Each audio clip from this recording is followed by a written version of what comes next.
Hi folks, it's Sam again here from the Coach National team with another one of our tip videos.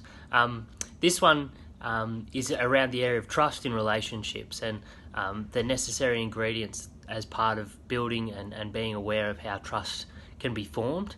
And this is one we're indebted to Brene Brown, who's an amazing psychologist and social researcher that's worth checking out her stuff as a whole anyway. But it's really structured around an acronym, BRAVING. So I'll just quickly run through those different elements and hopefully you can take something from it as you're thinking about where and how you're building trust with the person you're mentoring and maybe even beyond that. So the first necessary ingredient for building trust is boundaries. And obviously that's something we really set up in a clear way at the start of a coach relationship, but that's really that sense that both people in the relationship understand the boundaries of a relationship, and that allows a sense of clarity and a sense of safety about what they can expect. The second element is reliability, and that's simple and practical but incredibly important, that sense that we're able to trust when we see that someone consistently does what they say they're going to do and turns up in the way they say they're going to turn up. The third element, the A, is for accountability, and again it's a practical thing but a really important thing, that people understand that within a relationship there's mechanisms and ways where both people in that relationship will be accountable for the way they relate to each other and the way they follow through on who they commit to be in that relationship.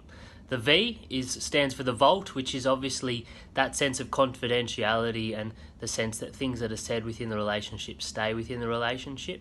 Part of that is also that it's not just that when I have a conversation with you, I know that you're not going to go and say that to someone else, but also that when you're having a conversation with me, you're not sharing other people's private information, because that again has that sense of, can this person be trusted? The I stands for integrity, which again is an obvious but foundational sense that as a person, you're someone that has that deep commitment to authenticity and honesty and doing what's right in a situation.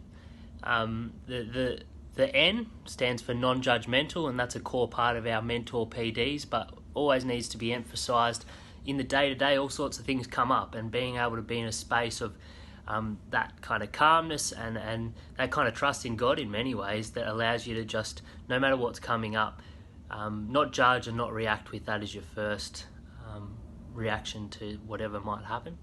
And then the last, the G of braving, stands for generosity, and really this is a generosity. It's not just giving people things, and in fact we kind of talk about there needs to be care around that, but it's more a generosity of spirit towards the other person. It's a sense that in the relationship you're always believing the best and kind of viewing them in the best light and seeking to be someone who gives them, whether that's affirmation or your own vulnerability in an appropriate way, or you know, whatever it might be, that sense of generosity and really being invested in a active sense in the relationship. So yeah, I hope you take something from that, and we'll catch you again with another video soon. Bye.